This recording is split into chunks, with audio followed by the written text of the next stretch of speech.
नमस्कार, welcome to Omraj classes.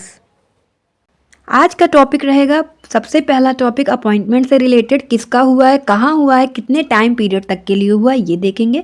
Second हमारा topic रहेगा ट्रॉपिक्स 25 एक्सरसाइज, किसके बीच में होता है, कहाँ हो रहा है और कब तक होगा। फिर बिम्स्टेक यूथ समिट 2025 देखेंगे। फिर हाल ही में कामेश्वर चौपाल जी का निधन हो गया, कौन थे, ये देखेंगे। फिर सोलर पावर कैपेसिटी में इंडिया ने कितना अचीव कर लिया, ये सब हमारा रहेगा। फिर उड़ीसा ने काफ़ी स्कीम लॉन्च किया है, अंडर बेटी बचाओ बेटी पढ़ाओ के तहत इम्प्लीमेंट कर दिया गया है, वो हम देखेंगे। फिर स्वावलंबनी विमेन एंटरप्रेन्योरशिप प्रोग्राम देखेंगे, कितने स्टेट में लॉन्च किया गया और किसने इनॉग्रेट किया, ये सब देखेंगे। स्वावलंबनी विमेन एंटरप्रेन्योरशिप प्रोग्राम है क्या, ये सब कुछ। फिर 32nd session of the Indian Art History Congress 2025 देखेंगे, कहाँ पर हो रहा है। एंड नेशनल कमीशन फॉर सफाई कर्मचारी का टाइम पीरियड बढ़ा दिया गया, एक्सटेंड कर दिया गया है, कैबिनेट ने अप्रूवल दे दिया है, ये देखेंगे। और लास्ट में हमारा स्पोर्ट्स न्यूज रहेगा, right. First question is, who has been appointed as director in the department of youth affairs Delhi. Delhi के युवा मामले विभाग में निदेशक के रूप में किसे नियुक्त किया गया है। First option Rajesh Nirvan, second option Vipul Kumar, third option Maimoon Alam and fourth option Vandita Pandey. Right answer हमारा हो जाएगा वंदिता पांडे। वंदिता पांडे कौन है, आईपीएस ऑफिसर हैं, 2011 बैच के, और कौन से कैडर से बिलोंग करते हैं, तमिलनाडु। इनको अपॉइंट किया गया है डायरेक्टर कहाँ का, department of youth affairs Delhi का, और कितने टाइम पीरियड के लिए, 5 ईयर्स के लिए। वहीं पर मैमून आलम को भी अपॉइंट किया गया कहाँ पर, डायरेक्टर के रूप में, मिनिस्ट्री ऑफ स्टील दिल्ली में, और कितने टाइम पीरियड के लिए, 5 ईयर्स के लिए, right. Next question is, which of the following is not a participating force in tropics 25। निम्नलिखित में से कौन ट्रॉपिक्स 25 में भाग लेने वाला बल नहीं है। First option Indian army, second option Indian air force, third option Indian coast guard and fourth option border security force. Right answer हो जाएगा बॉर्डर सिक्योरिटी फोर्स। और तीनों फोर्स जो इंडियन आर्मी है, इंडियन एयरफोर्स है, इंडियन कोस्ट गार्ड है, Indian navy है, ये सभी पार्टिसिपेट कर रहे हैं ट्रॉपिक्स 25 एक्सरसाइज में, राइट। ट्रॉपिक्स का फुल फॉर्म है theatre level operational readiness exercise, और 25 का मीन्स है 2025 में हो रहा है। और कहाँ पर हो रहा है, इंडियन ओशन रीजन में हो रहा है। इसको करने के पीछे मेन पर्पज क्या होता है, वैलिडेट करना नेवी के कोर फाइटिंग स्किल्स को, और सेफगार्ड करना नेशनल मैरीटाइम सिक्योरिटी इंटरेस्ट को, और इंश्योर करना synchronised response to maritime threats, चाहे वो फिर कन्वेंशनल हो, एसिमेट्रिक हो, या फिर हाइब्रिड मोड पे हो। और ये कब होता है, बाइनियल होता है, द्विवार्षिक होता है। और इनका ड्यूरेशन कितना रहता है, 3 मंथ का ड्यूरेशन रहता है। जनवरी से स्टार्ट है और मार्च 2025 तक चलेगा, राइट। और ये इनमें कितने फेजेस होते हैं, 2 फेजेस होता है, first harbour phase and sea phases. इसमें इंक्लूड क्या रहता है, combat operation, cyber electronic warfare, live weapons firing, amphibious exercise AMPHEX. और पार्टिसिपेंट्स कौन है, इंडियन नेवी रहेगा। इंडियन नेवी के ऑल ऑपरेशनल यूनिट्स रहते हैं यहाँ पर, and Indian Navy, Indian Air Force और इंडियन कोस्ट गार्ड रहता है। और यहाँ की प्लेटफॉर्म्स की बात करें तो इसमें कौन है, indigenous aircraft carrier Vikrant, Visakhapatnam, Kolkata class destroyer, Kalvari class submarine and मिग-29 K P-81 Halsey guardian and MS-60R helicopters यहाँ शामिल रहेंगे। असेट्स कौन कौन से इन्वॉल्व है, इनकी बात करें तो 65 नेवल शिप रहेगा, और 9 सबमरीन्स रहेंगे, पनडुब्बियाँ रहेंगी, 80 एयरक्राफ्ट्स रहेंगे, वेरियस एयरक्राफ्ट्स है, मिग-29 के P-81 हेल Sea Guardian, MS-60R, Sukhoi 30, Jaguar C-130 flight refueller, अवॉक्स एयरक्राफ्ट, इन्फेंट्री ब्रिगेड के 600 ट्रूप शामिल रहेंगे, and more than 10 Indian coast Guard की शिप्स एंड एयरक्राफ्ट रहेगा, राइट। और ये मेन फोकस किस पे करता है, इम्प्रूव करना कोऑर्डिनेटेड प्लानिंग को, प्रिसाइज टारगेटिंग मीन्स जिस टारगेट को लक्ष्य किया जाए वहीं पे डायरेक्ट टारगेट करे हमारा, and combat effectiveness and credible joint operations in a dynamic environment में toward safeguarding India's national maritime interest any time anywhere anyhow, right. Next question is, with reference to the BIMSTEC Youth Summit 2025, which of the following statement is are correct? First statement is, Union Minister Dr. Mansukh Mandavia inaugurated the BIMSTEC youth summit 2025 on February 8। तो केंद्रीय मंत्री doctor Mansukh Mandaviya ने 8 फरवरी को BIMSTEC युवा शिखर सम्मेलन 2025 का उद्घाटन किया। Second statement, the theme of the BIMSTEC youth summit is youth as a bridge for intra BIMSTEC exchange. तो बिम्स्टेक युवा शिखर सम्मेलन का थीम बिम्स्टेक के भीतर आदान प्रदान के लिए युवा एक सेतु के रूप में है।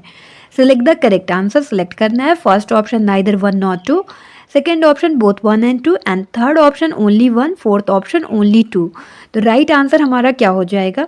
First, union minister doctor Mansukh Mandaviya ji ने इनॉग्रेट किया बिम्स्टेक यूथ समिट 2025 का, और कब किया है? 8 फरवरी को किया है। तुम्हारा फर्स्ट स्टेटमेंट करेक्ट है। सेकेंड स्टेटमेंट थीम भी यही है, youth has a bridge for intra BIMSTEC exchange.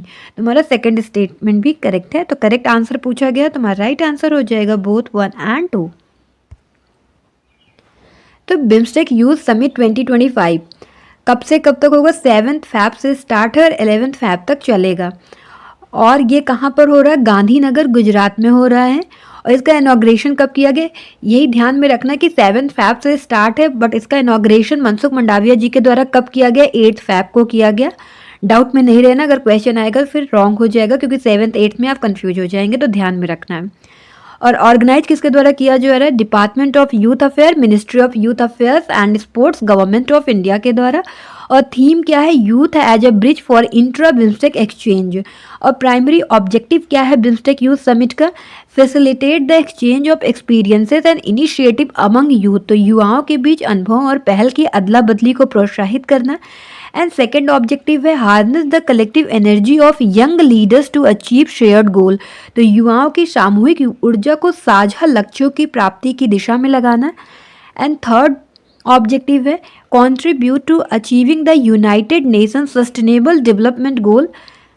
तो संयुक्त राष्ट्र के सतत विकास लक्ष्यों की प्राप्ति में योगदान देना। एंड पार्टिसिपेंट्स की बात करें तो 70 डेलीगेट्स यहाँ पार्टिसिपेट्स किए।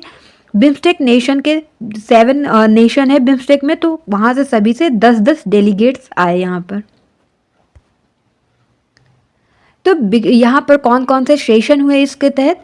विकसित Bharat young leader dialogue BIMSTEC and Mera Yuva Bharat my Bharat initiative showcase किया गया। और कौन से ऑफिशियल साइट विजिट किया गया इसके दौरान किया जाएगा? दांडी कुटीर, साबरमती आश्रम, Sabarmati river front, gift city Gujarat, international finance tech city है, एंड इंडिया की first operational smart city and international financial services centre में विजिट किया गया।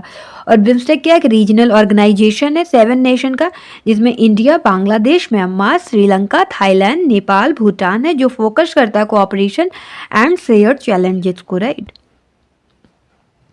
तो बिम्स्टेक का फुल फॉर्म क्या है? Bay of Bengal initiative for multi sectoral technical and economic cooperation BIMSTEC का फुल फॉर्म है। ये रीजनल ऑर्गेनाइजेशन है और किससे मिलकर बना है? 7 मेंबर कौन कौन? नाम याद रखना है, India, Bangladesh, Myanmar, Sri Lanka, Thailand, Nepal and Bhutan, right. और बिम्स्टेक फोकस क्या करता है? Tackling shared challenges like climate change, poverty and sustainable development while strengthening political security and economic cooperation among the countries bordering the Bay of Bengal, right? तो BIMSTEC जो है जलवायु परिवर्तन, गरीबी और सतत विकास जैसी साझा चुनौतियों से निपटने पर ध्यान केंद्रित करता है। साथ ही बंगाल की खाड़ी से लगे देशों के बीच राजनीतिक सुरक्षा और आर्थिक सहयोग को मजबूत करता है, right. Next question is senior BJP leader and Ram Janmabhoomi Teerth Kshetra trust trustee Kameshwar Chaupal pass away on Feb 7। When did Kameshwar Chaupal lay the first brick of the Ram temple. तो senior BJP leader and Ram Janmabhoomi Teerth Kshetra trust के ट्रस्टी कामेश्वर चौपाल का निधन हो गया कब? 7 फैब को। और कामेश्वर चौपाल ने राम मंदिर की पहली ईंट कब रखी थी, ये पूछा गया है। तुम्हारा फर्स्ट ऑप्शन 30 दिसंबर 1990, सेकेंड ऑप्शन 9 नवंबर 1989, थर्ड ऑप्शन हमारा है 15 नवंबर 1992 एंड फोर्थ ऑप्शन 9 दिसंबर 1991। तुम्हारा राइट आंसर हो जाएगा 9 नवंबर 1989। तो कामेश्वर चौपाल जी कौन है? सीनियर बीजेपी लीडर कौन थे? राम जन्मभूमि तीर्थ क्षेत्र ट्रस्ट के ट्रस्टी थे और इनका निधन हो गया 7 फैब को। बहुत लंबी बीमारी से चल रहे थे, उम्र संबंधी जो बीमारियां हो जाती, सर गंगाराम हॉस्पिटल में इनका इलाज चल रहा था। and he was instrumental in the Ram temple construction, laying the first brick on November 9, 1989. तो इन्होंने 9 नवंबर 1989 को राम मंदिर निर्माण में महत्वपूर्ण भूमिका निभाई। पहली ईंट इन्होंने ही रखी। कामेश्वर चौपाल ने राम मंदिर निर्माण में पहली ईंट रखी थी और संघ ने उन्हें प्रथम कार सेवक का दर्जा भी दिया था। और बीजेपी कब ज्वाइन किए? 1991 में, और Bihar legislative council and Rajya Sabha में भी अपनी सर्विस दी, राइट। तो बीजेपी को प्राइमरी मेंबर रूप में कब इन्होंने ज्वाइन किया? 1991 में। और 2 बार लोकसभा का चुनाव भी लड़े थे बट असफल हो गए थे, और इसमें बट एक इन्फ्लुएंशियल फिगर रहे हैं। और बिहार लेजिस्लेटिव काउंसिल में 2014 तक अपनी सेवाएं दी, और फिर उसके बाद बिहार को रिप्रेजेंट किए राज्यसभा में कब से कब तक? 2002 से 2014 तक। फिर चौपाल दलित बैकग्राउंड से आते हैं, इनको रिकग्नाइज किया जाता है उनके work toward the welfare of marginalize community. तो मार्जिनलाइज कम्युनिटी जो है उनके काम के रूप में इन्हें पहचाना जाता है, उनके वेलफेयर के लिए बहुत सारे काम किए। और फिर प्राइम मिनिस्टर नरेंद्र मोदी जी और योगी जी भी अपनी शोक संवेदनाएं व्यक्त किए थे। तो भव्य राम मंदिर की प्राण प्रतिष्ठा सबको पता है 22 जनवरी 2024 को हुई थी, लेकिन राम मंदिर आंदोलन में 9 नवंबर 1989 को पहली आधारशिला रखने वाले कामेश्वर चौपाल ही थे। उस समय वे विश्व हिंदू परिषद के स्वयंसेवक भी थे, और राम मंदिर आंदोलन में कामेश्वर चौपाल की महत्वपूर्ण भूमिका थी। उनकी अहम भूमिका देखते हुए उन्हें आधारशिला रखने के लिए चुना गया था, और कामेश्वर चौपाल 1982 में विश्व हिंदू परिषद के सदस्य बने थे, और 1989 में उन्हें पहली बार राज्य प्रभारी की जिम्मेदारी सौंपी गई थी, राइट। ये क्वेश्चन बहुत इंपॉर्टेंट है, आप जो भी एग्जाम देने वाले हैं सभी के लिए, और नेट में तो खास करके ऐसे क्वेश्चन बहुत पूछे जाते हैं। क्वेश्चन है, given below are 2 statement, one is labelled as assertion A and other as reason R. नीचे 2 कथन दिए गए, एक को अभिकथन ए और दूसरे को कारण आर कहा गया है। असर्शन है, India has surpassed 100 gigawatt of installed solar power capacity. तो भारत ने 100 गीगावाट स्थापित सौर ऊर्जा क्षमता को पार कर लिया है। रीजन है, this is a significant step towards the goal of 500 gigawatt of non fossil fuel energy capacity by 2030। तो यह 2030 तक 500 गीगावाट गैर जीवाश्म ईंधन ऊर्जा क्षमता के लक्ष्य की ओर एक महत्वपूर्ण कदम है। Choose the correct answer from the codes given below. तो नीचे 2 कोड दिए गए, सही उत्तर आपको चूज करना है। First option, both A and R true and R is the correct explanation of A. Second statement, both A and R true but R is not the correct explanation of A. Third option है, A is true but R is false, and fourth is A is false but R is true. तो हमारा क्या होगा right answer? Assertion है, India ने surpass कर लिया 100 gigawatt of installed solar power capacity. तो ये हमारा सही है। रीजन है, this is significant step toward the goal of 500 gigawatt of non fossil fuel energy capacity by 2030। तो रीजन में स्टेटमेंट तो सही है बट रीजन सही नहीं, इसकी वजह से 100 गीगावाट सोलर पावर कैपेसिटी नहीं सरपास किया। उसके लिए बहुत सारे काम किए गए, सोलर पैनल लगाए गए, रूफटॉप सोलर काफ़ी लगाया गया, उसके लिए कई स्कीम्स चलाई गई, उसके बाद ही ये अचीवमेंट मिला इंडिया को। तो हमारा reason means both A and R true but R is not the correct explanation of A. तो हमारा राइट आंसर हो जाएगा बी।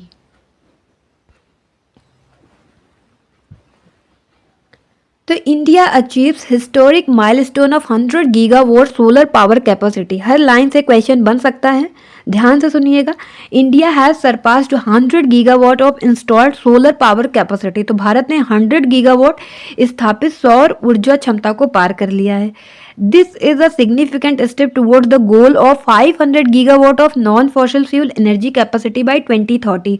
तो 2030 तक क्या लक्ष्य है? 500 गीगावाट गैर जीवाश्म ईंधन ऊर्जा क्षमता लक्ष्य की ओर एक महत्वपूर्ण कदम है। ये मेजर कंट्रीब्यूशन की बात करें तो सोलर पैनल लगाए गए, solar parks and roof top solar project, और सोलर कैपेसिटी जो इंक्रीज हुई है कितने परसेंट? 3450%, 3450% इंक्रीज हुआ है। तो बहुत ईजी है याद करना, 3450 345 सीक्वेंस में है तो याद हो जाएगा। In the last decade 2.82 gigawatt कब था? 2014 में था। और वही 2014 में जो 2.82 गीगावाट था, 2025 में कितना हो गया? 100.33 गीगावाट हो गया, right. The rooftop solar sector in India witnessed remarkable growth in 2024 with 4.59 gigawatt of new capacity installed, reflecting a 53% increase compared to 2023. तो भारत में रूफटॉप सोलर सेक्टर में वर्ष 2024 में उल्लेखनीय वृद्धि देखी गई, जिसमें 4.59 गीगावाट की नई क्षमता स्थापित की गई, जो वर्ष 2023 की तुलना में 53% की वृद्धि को दर्शाता है। A key driver of this growth has been PM सूर्य घर मुफ्त बिजली योजना। इसके बारे में आप सबने बहुत अच्छे से सुना होगा, और इसको लॉन्च कब किया गया था? 2024 में, which is now nearing 9 lakh rooftop solar installation, enabling household across the country to embrace clean energy solution। तो इस वृद्धि का एक प्रमुख कारक वर्ष 2024 में शुरू की गई पीएम सूर्य घर मुफ्त बिजली योजना है, जो अब 9 लाख रूफटॉप सोलर इंस्टॉलेशन के करीब है, जिससे देश भर के घरों में स्वच्छ ऊर्जा समाधान अपनाने में मदद मिल रही है। और पीएम सूर्य घर मुफ्त बिजली योजना is promoting rooftop solar installation. तो पीएम सूर्य घर मुफ्त बिजली योजना छत पर सौर प्रतिष्ठानों को बढ़ावा दे रही है। और इंडिया की जो सोलर मॉड्यूलर प्रोडक्शन कैपेसिटी है वो इंक्रीज कितनी हुई? 2 गीगावाट कब थी? 2014 में, और अब कितनी हो गई 2024 में? 60 गीगावाट। और इसका एम है कि 2030 तक कितना गीगावाट करना? 100 गीगावाट। यहाँ कंफ्यूज नहीं होइएगा, India solar module production capacity की बात की जा रही है। इंडिया का सोलर पावर सेक्टर जो है विटनेस करता है एक्स्ट्रा ऑर्डिनरी, ये बता दिया गया, 3450% इंक्रीज हुआ है कैपेसिटी पास डेकेड में। 2.82 गीगावाट 2014 में था, और 100 गीगावाट 2025 में हो गया। And as of January 31, 2025, India's total solar capacity installed stand at 100.33 gigawatt. कितना कहाँ से हुआ है? जो 100.33 गीगावाट हुआ है, इम्प्लीमेंटेशन के तहत कितने गीगावाट जनरेट हुआ? 84.10। और एडिशनल जो 47.49 गीगावाट हुआ वो टेंडरिंग के थ्रू हुआ है। एंड कंट्री का hybrid and round the clock RTC, countries hybrid and round the clock RTC renewable energy project है, are also advancing rapidly with 64.67 gigawatt under implementation and tendered, bringing the grand total of solar and hybrid project to 296.59 gigawatt. देश की hybrid और 24 घंटे चलने वाली RTC Akshay ऊर्जा परियोजनाएं भी तेजी से आगे बढ़ रही हैं। 64.67 गीगावाट की परियोजनाएं कार्यान्वयन के अधीन है और प्रस्ताव दी जा चुकी है, जिसे सौर और हाइब्रिड परियोजनाओं की कुल संख्या 296.59 गीगावाट हो गई है, राइट। तो solar energy remains the dominant contributor to India's renewable energy growth, accounting for 47% of the total installed renewable energy capacity। तो भारत की जो अक्षय ऊर्जा वृद्धि वो किसका मेन कंट्रीब्यूशन किसका है? सौर ऊर्जा का है, सोलर एनर्जी का है। तो जो कुल स्थापित अक्षय ऊर्जा क्षमता का कितना परसेंट है? 47% है। और 2024 में record breaking 24.5 gigawatt of solar capacity was added, reflecting a more than two-fold increase in solar installation compared to 2023। तो वर्ष 2024 में रिकॉर्ड तोड़ 24.5 गीगावाट और सौर क्षमता बढ़ाई गई, जो वर्ष 2023 की तुलना में सौर प्रतिष्ठानों में 2 गुना से अधिक वृद्धि को दर्शाती है। Last year also saw the installation of 18.5 gigawatt of utility scale solar capacity, a nearly 2.8 times increase compared to 2023। तो पिछले साल भी 18.5 गीगावाट उपयोगिता पैमाने की सौर क्षमता की स्थापना देखी गई, जो वर्ष 2023 की तुलना में लगभग 2.8 गुना वृद्धि है। और हम बात करते हैं तो लीडिंग स्टेट का, तो राजस्थान है, गुजरात है, तमिलनाडु है, महाराष्ट्र एंड मध्य प्रदेश, ये लीडिंग स्टेट है यूटिलिटी स्केल सोलर इंस्टॉलेशन में, राइट। तो सूरज की रोशनी से ऊर्जा क्रांति, तो 100 गीगावाट सौर क्षमता हासिल कर भारत ने रिन्यूएबल एनर्जी में नया मुकाम हासिल किया। Next question, consider the following statement. First statement is the Beti Bachao Beti Padhao scheme was launched on 22nd January 2015. बेटी बचाओ बेटी पढ़ाओ योजना 22 जनवरी 2015 को शुरू की गई थी. Second statement is Jharkhand implemented Nirbhaya Kadi, fearless bird, Mo Gehla Jhia, my dear daughter, Kalpana Abhijan, Swarna Kalika and Virangana Yojana under बेटी Bachao Beti Padhao scheme. तो हाल ही में झारखंड ने बेटी बचाओ बेटी पढ़ाओ योजना के तहत निर्भया कड़ी, निडर कली, मोगेला जिया, मेरी प्यारी बेटी, कल्पना अविजन, स्वर्ण कालिका और वीरांगना योजना लागू की. Which of the statement given above is are correct. तो करेक्ट स्टेटमेंट पूछा गया तो हमारा राइट आंसर क्या हो जाएगा. फर्स्ट ऑप्शन है 1 only, second option 2 only, third 1 and 2 and fourth option है नाइदर 1 नॉट 2. तो राइट आंसर क्या हो जाएगा. बेटी बचाओ बेटी पढ़ाओ स्कीम कब लॉन्च की गई थी. 22 जनवरी 2015 में की गई थी. तो हमारा फर्स्ट स्टेटमेंट करेक्ट है. सेकेंड, तो ये स्कीम जो इम्प्लीमेंट की गई है वो झारखंड में नहीं की गई है, उड़ीसा में की गई है. तो हमारा सेकेंड स्टेटमेंट क्या हो जाएगा, रॉन्ग हो जाएगा. तो राइट आंसर क्या हो जाएगा, 1 ओनली. तो उड़ीसा ने इम्प्लीमेंट किए वेरियस स्कीम किसके तहत, बेटी बचाओ बेटी पढ़ाओ स्कीम के तहत. और इसका मेन ऑब्जेक्टिव क्या है, प्रिवेंट करना चाइल्ड मैरिजेस को, combat sex selection and female foeticide, boost self esteem and confidence, बाल विवाह को रोकना, लिंग चयन और महिला भ्रूण हत्या का मुकाबला करना, आत्मसम्मान और आत्मविश्वास बढ़ाना इसका मेन ऑब्जेक्टिव है. स्कीम याद रखिएगा, मैथ द फॉलोइंग में पूछा जा सकता है कि कौन से डिस्ट्रिक्ट में कौन सा लॉन्च किया गया. तो निर्भया कड़ी, फियरलेस बर्ड और मोगेला Jhia, my dear daughter scheme जो है गंजम डिस्ट्रिक्ट में किया गया. कल्पना विजन की बात करें तो ढेंकनाल डिस्ट्रिक्ट में किया गया. और स्वर्णा कलिका क्योंझर डिस्ट्रिक्ट में, ये सब उड़ीसा के ही हैं. और वीरांगना योजना देवगढ़ डिस्ट्रिक्ट में इम्प्लीमेंट किया गया. तो बेटी बचाओ बेटी पढ़ाओ स्कीम जो है वो 22 जनवरी को लॉन्च किया गया था 2015 में. किस लिए, to address the alarming gender imbalance and declining child sex ratio in India.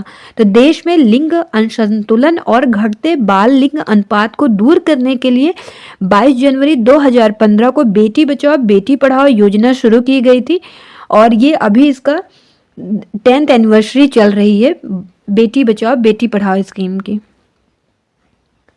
तो वेरियस इनिशिएटिव इम्प्लीमेंट किए गए उड़ीसा गवर्नमेंट के द्वारा to achieve the aim and goals of Beti Bachao Beti Padhao scheme. तो ये जो योजना है उसका लक्ष्य और उद्देश्य जो है क्या प्राप्त करना है, उड़ीसा सरकार के द्वारा विभिन्न पहलों को लागू किया गया है जिससे कि वो इस लक्ष्य को प्राप्त कर सके जो बेटी बचाओ बेटी पढ़ाओ स्कीम के तहत है. तो मेजर स्कीम उड़ीसा गवर्नमेंट के द्वारा जो लॉन्च की गई बेटी बचाओ बेटी पढ़ाओ के तहत Nirbhaya Kadi, fearless bird, Mo Gehla Jhia, my dear daughter कहाँ पर, गंजम में, एंड कल्पना अविजन ढेंकनाल में, स्वर्णा कलिका क्योंझर में और वीरांगना योजना देवगढ़ डिस्ट्रिक्ट में.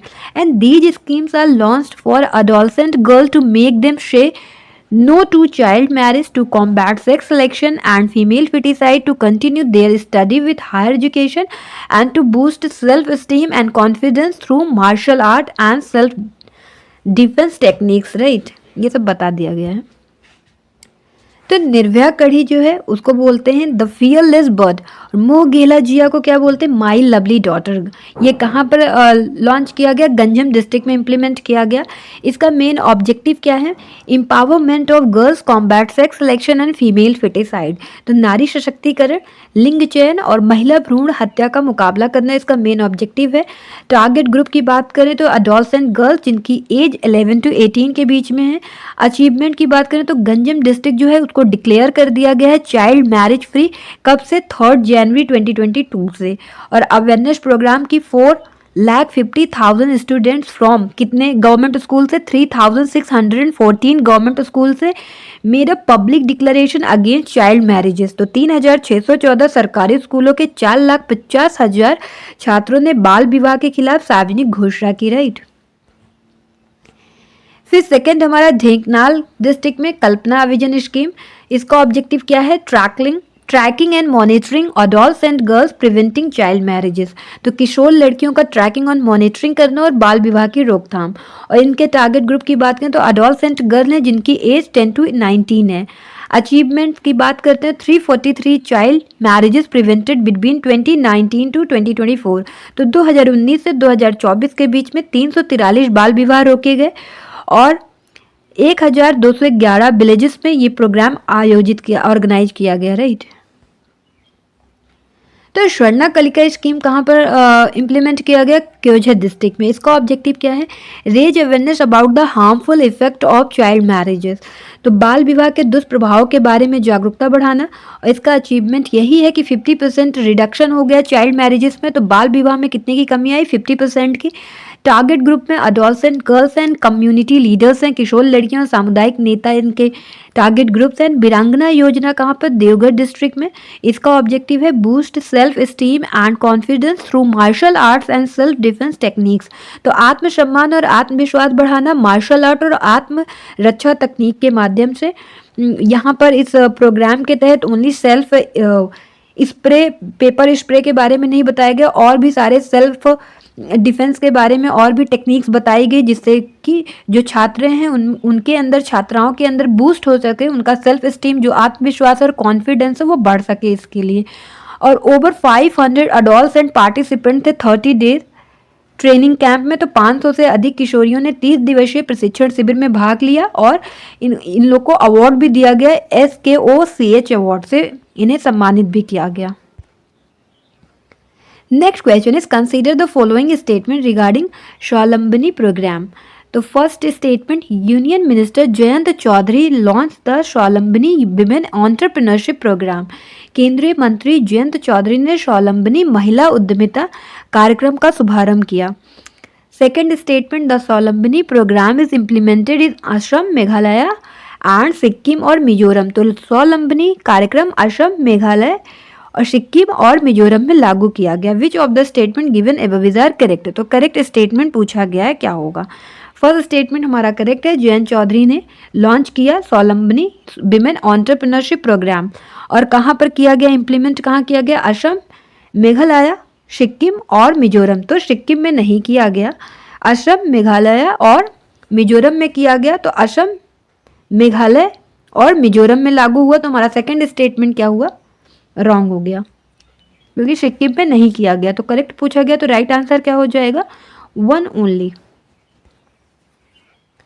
तो स्वावलंबनी विमेन एंटरप्रेन्योरशिप प्रोग्राम किनके द्वारा लॉन्च किया गया? यूनियन मिनिस्टर जयंत चौधरी जी के द्वारा लॉन्च किया गया। कहाँ पर किया गया? असम, मेघालय और मिजोरम में किया गया। इसका मेन ऑब्जेक्टिव क्या है? टू एम्पावर करना विमेन स्टूडेंट को in select higher educational institution in the north east to become entrepreneurs. तो पूर्वोत्तर के चुनिंदा उच्च शिक्षा संस्थानों में महिला छात्रों को उद्यमी बनाने के लिए सशक्त बनाना इसका मेन ऑब्जेक्टिव है। और किसके सहयोग से हुआ, किसके कोलैबोरेशन से हुआ? तो a joint initiative of the ministry of skill development and entrepreneurship, MSDE and NITI Aayog, implemented through the Indian Institute of entrepreneurship. तो कौशल विकास और उद्यमिता मंत्रालय और नीति आयोग की एक संयुक्त पहल, जो भारतीय उद्यमिता संस्थान के माध्यम से कार्यान्वित की जा रही है, राइट। टारगेट ग्रुप की बात करें तो female students in 9 colleges and universities in the north east. तो पूर्वोत्तर के 9 कॉलेजों और विश्वविद्यालयों में महिला छात्र इनके टारगेट ग्रुप हैं। और प्रोग्राम जो इम्प्लीमेंट किया गया across several HEs including Guwahati University, North Eastern Hill University, Kiang Nangbah Government College, Ri Bhoi College, Mizoram University Government Champhai College, Lunglei Government College and Handique College and Dispur College among other. ये सभी कॉलेजेस ने यहाँ पर पार्टिसिपेट किए। एंड प्रोग्राम कंपोनेंट्स की बात करें तो एंटरप्रेन्योरशिप अवेयरनेस प्रोग्राम EAP जो है 2 दिन का सेशन हुआ। इसमें इंट्रोड्यूस किया गया बेसिक एंटरप्रेन्योर कॉन्सेप्ट, जो उद्यमिता जागरूकता कार्यक्रम है। उसमें बुनियादी उद्यमी अवधारणाओं का परिचय देने वाला 2 दिवसीय सेशन किया गया यहाँ पर। और women entrepreneurship development programme EDP हुआ, जिसमें 40 आवर्स ट्रेनिंग दी गई कवरिंग बिजनेस एस्पेक्ट्स को and 6 month of mentorship and hand holding, 6 महीने का मार्गदर्शन और सहयोग दिया जाएगा इसके तहत। And faculty development programme FDP जो है ट्रेन एजुकेटर्स, तो शिक्षकों को प्रशिक्षित करने के लिए संकाय विकास कार्यक्रम चलाया जाएगा। And award to reward initiative to recognise successful women entrepreneurs, तो सफल महिला उद्यमियों को पहचानने के लिए उन्हें पुरस्कार पहल की भी शुरुआत की जाएगी। Main focus training, skilling, access to finance, market linkages, legal support and networking opportunities. और गोल की बात करते हैं तो ईडीपी ट्रेनीज जो है उनमें से 10% को सक्सेसफुल एंटरप्राइजेस शुरू करते हुए देखना। और की सपोर्ट जो align with the National Education Policy NEPs 2020 focus करता है skill integration and provides financial backing. तो कौशल एकीकरण पर एनईपी 2020 के फोकस के साथ संरेखित और वित्तीय सहायता प्रदान करता है, राइट। तो विमेन लेड एंटरप्रेन्योरशिप की बात की जाती है और किसके थ्रू ये टारगेट अचीव किया जा सकता है? Startup India, Stand Up India, PM Mudra Yojana and the Women Entrepreneurship Platform. इन सब स्कीम्स के नेम आपको आपके पेपर में भी लिख के आने हैं, तो उससे नंबर आपके बढ़ जाते हैं। And the recently announced union budget 2025 further reinforce this commitment with increased funding and policy support for startups, including a 10,000 crore fund and an extension of the 100% tax exemption on startup profit for another 5 years। तो हाल ही में घोषित केंद्रीय budget 2025 इस प्रतिबद्धता को और मजबूत करता है, जिससे स्टार्टअप के लिए बढ़ी हुई फंडिंग और नीतिगत सहायता शामिल है, जिसमें 10,000 करोड़ का फंड और स्टार्टअप मुनाफे पर 100% कर छूट को अगले 5 वर्षों के लिए बढ़ाना शामिल है, right. Next question is consider the following statement. First statement is recently the 32nd session of the Indian Art History Congress was held at the Indian Heritage Institute Noida. तो हाल ही में भारतीय कला इतिहास कांग्रेस का 32वां सत्र भारतीय धरोहर संस्थान नोएडा में आयोजित किया गया।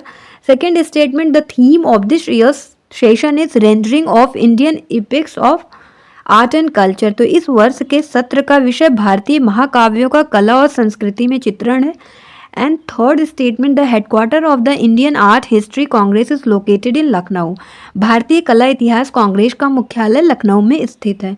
Which of the statement given above is not correct. तो पेपर में सबसे पहले यही ध्यान देना है, करेक्ट पूछा गया, इनकरेक्ट पूछा गया, नॉट करेक्ट क्या लिखा है इस पर फोकस करना है, अदरवाइज क्वेश्चन आते हुए भी रॉन्ग हो जाएगा। तो फर्स्ट स्टेटमेंट 32nd सेशन जो है कहाँ पर हो रहा है? नोएडा में। तो फर्स्ट स्टेटमेंट हमारा करेक्ट है। सेकेंड स्टेटमेंट थीम है rendering of Indian epics in art and culture. तो सेकेंड स्टेटमेंट भी हमारा करेक्ट है। हेडक्वार्टर कहाँ है इंडियन आर्ट हिस्ट्री कांग्रेस का? लखनऊ में नहीं है, गुवाहाटी में है। तो हमारा थर्ड स्टेटमेंट रॉन्ग हो गया और यहाँ पर जो नॉट करेक्ट है वही पूछा गया। तो राइट आंसर हमारा हो जाएगा 3 ओनली। तो 32nd सेशन है इंडियन आर्ट हिस्ट्री कांग्रेस का, कब से कब तक होगा? 8th to 10th Feb 2025। Theme क्या है? Rendering of Indian epics in art and culture. और कहाँ पर हो रहा है? Indian Institute of Heritage Noida. और ऑर्गेनाइज किसके द्वारा किया जा रहा है? Department of History of Art, Indian Institute of Heritage. और किसके सपोर्ट से? Indian Council of Historical Research. तो यहाँ पे आई थिंक सब कुछ हो चुका है कि the Indian Art History Congress क्या है? All India body of the study of the Indian art heritage. और इसका हेडक्वार्टर कहाँ पर है? गुवाहाटी में। तो भारतीय कला इतिहास कांग्रेस भारतीय कला विरासत का अध्ययन करने वाली अखिल भारतीय संस्था है और इसका मुख्यालय कहाँ है? गुवाहाटी में है, ध्यान में रखिएगा। और इस वर्ष का जो भारतीय कला इतिहास कांग्रेस का 32वां सेशन है, कब से कब तक? 8th to 10th Feb।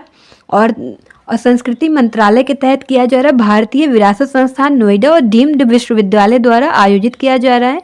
And Indian Art History Congress का एम क्या है? To promote study preservation protection of Indian art. And conference is being held on the theme बता ही दिया गया, rendering the Indian epics in art and culture.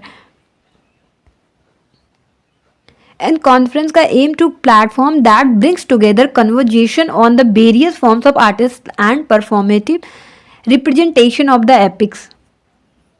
तो conference किसके द्वारा इनॉग्रेट किया गया? चीफ गेस्ट श्री गजेंद्र सिंह शेखावत जी के द्वारा किया गया।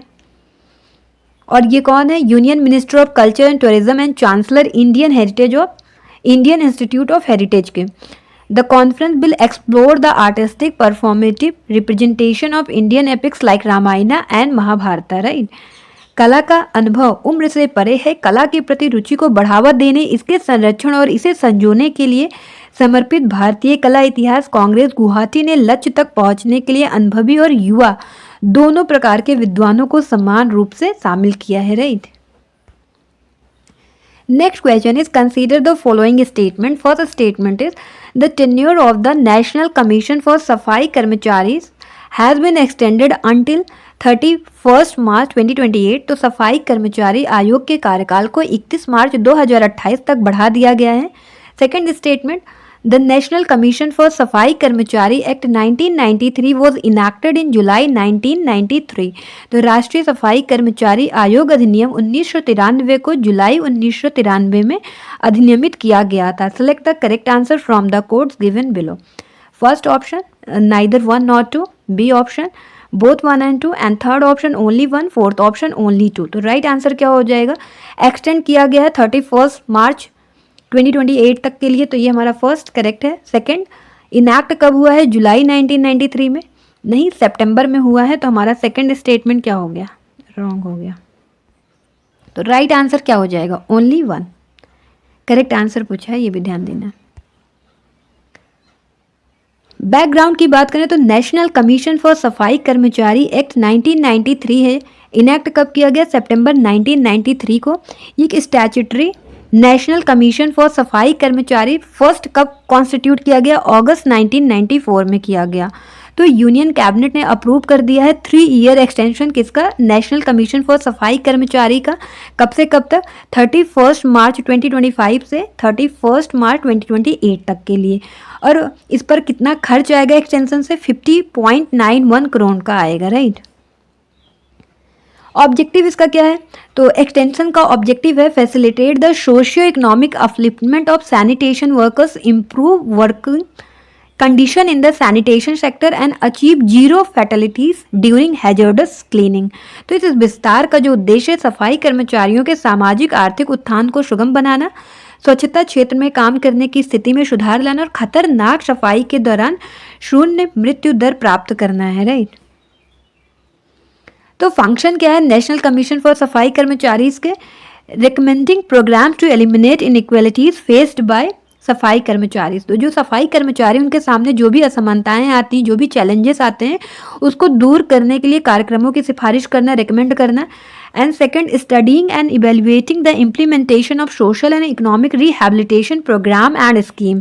तो सामाजिक और आर्थिक पुनर्वास कार्यक्रमों और योजनाओं के कार्यान्वयन का अध्ययन और मूल्यांकन करना, उसका इवेल्युएशन करना है इनको। और investigating grievances and taking suo motu motu notice of non implementation of programme, scheme, decision, guideline etcetera. तो जो शिकायतों की जांच करना है, कार्यक्रम, योजनाएं हैं, निर्णय हैं, दिशा निर्देश हैं आदि के गैर कार्यान्वयन पर अगर उसका कार्यान्वयन नहीं होता, नॉन इम्प्लीमेंटेशन होता है, तो स्वतः संज्ञान लेना है, सुमोटो मोटो ले सकते हैं। And studying and monitoring the working condition, health, safety and badges of सफाई कर्मचारी। जो सफाई कर्मचारी से उनके काम की स्थिति, स्वास्थ्य हो गया, सुरक्षा हो गया, वेतन हो गया, उसकी स्टडी करना, उसको मॉनिटर करना इनका मेन फंक्शन है। And reporting to the central और state government on any matter concerning safai कर्मचारी। तो जो सफाई कर्मचारी से उनसे संबंधित किसी भी मामले पर केंद्र या राज्य सरकार को रिपोर्ट देना है। And addressing any other matter refer to it by the central government. तो केंद्र सरकार द्वारा संदर्भित किसी अन्य मामले को संबोधित करना इनका फंक्शन है। किनका? नेशनल कमीशन फॉर सफाई कर्मचारी का। तो under the provision of the prohibition of employment as manual scavenger and their rehabilitation act 2013, ये एक्ट का नाम है, याद रखना, MS एक्ट 2013। तो NCS के सेल परफॉर्म द फंक्शन नेमली, तो मैला उठाने वालों, मैनुअल स्कैवेंजर्स उनको कहते हैं, के रूप में रोजगार का निषेध और उनका पुनर्वास अधिनियम 2013 के प्रावधानों के तहत NCS के निम्नलिखित कार्य हैं। Monitoring the implementation of the act, तो जो अधिनियम है उसके कार्यान्वयन की निगरानी करना, उनके इम्प्लीमेंटेशन का मॉनिटर करना। And enquiring into complaints of contravention of the act and making recommendation. तो जो अधिनियम है उनके प्रावधानों के उल्लंघन की शिकायतों की जांच करना और रिकमेंडेशन करना, रिकमेंड करना, सिफारिश करना। And advising the central and state government and on effective implementation, और केंद्र और राज्य सरकारों को प्रभावी कार्यान्वयन पर सलाह देना। और taking suo motu notice of non implementation, तो गैर कार्यान्वयन के स्वतः संज्ञान लेना। अगर नॉन इम्प्लीमेंटेशन हो रहा है तो सुमोटो नोटिस ले सकते हैं। Next question, why was the Pakistan Football federation suspended by the international Football federation FIFA. तो पाकिस्तान फुटबॉल महासंघ को फीफा ने क्यों निलंबित किया? फीफा का फुल फॉर्म क्या है? International Football Federation. First option, corruption within the PFF. PFF मतलब Pakistan Football Federation.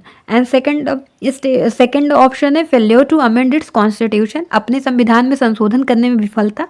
And third option, poor performance of the national team, राष्ट्रीय टीम का खराब प्रदर्शन। एंड फोर्थ ऑप्शन है interference from the Pakistani government, Pakistani सरकार का हस्तक्षेप। तो राइट आंसर क्या हो जाएगा? वो अपने कॉन्स्टिट्यूशन में अमेंड नहीं कर पा रहे हैं, उसमें विफलता है। फेलियर किस चीज़ का है? कि अमेंड नहीं कर पा रहे हैं कॉन्स्टिट्यूशन में, इस वजह से फीफा ने निलंबित कर दिया, सस्पेंड कर दिया है पाकिस्तानी फुटबॉल फेडरेशन को। तो हमारा राइट आंसर हो जाएगा failure to amend its constitution. तो फीफा ने पाकिस्तान फुटबॉल फेडरेशन को उनके संविधान में संशोधन करने में विफलता के कारण सस्पेंड कर दिया है। एंड ये पाकिस्तान फेडरेशन फुटबॉल फेडरेशन को थर्ड सस्पेंशन है 2017 से। और FIFA appointed normalisation committee has been managing Pakistan football since 2019 but has not been successful in resolving the underlying issues. तो फीफा द्वारा नियुक्त सामान्यीकरण समिति 2019 से पाकिस्तान के फुटबॉल का प्रबंधन कर रही है, लेकिन वह अंतर्निहित मुद्दों को हल करने में सफल नहीं रही है। And the suspension will remain in place until the PFF Congress make the required constitutional changes. तो जब तक पीएफएफ कांग्रेस आवश्यक संवैधानिक परिवर्तन नहीं करती तब तक निलंबन जो है वो लागू रहेगा। राइट, अब बारी आ गई क्वेश्चन कॉन्सेंट्रेशन चेक करने का। क्वेश्चन है, what is India's target for non fossil fuel based energy capacity by 2030। तो 2030 तक भारत का गैर जीवाश्म ईंधन आधारित ऊर्जा क्षमता का लक्ष्य क्या है? First option 300 gigawatt, second option 400 gigawatt, third option 500 gigawatt, fourth option 600 gigawatt. Right answer क्या है कमेंट बॉक्स में आपको लिखना है। और आज के लिए बस इतना ही, मिलते हैं फिर किसी न्यू सेशन में, तब तक के लिए बाय बाय, थैंक यू, जय हिंद।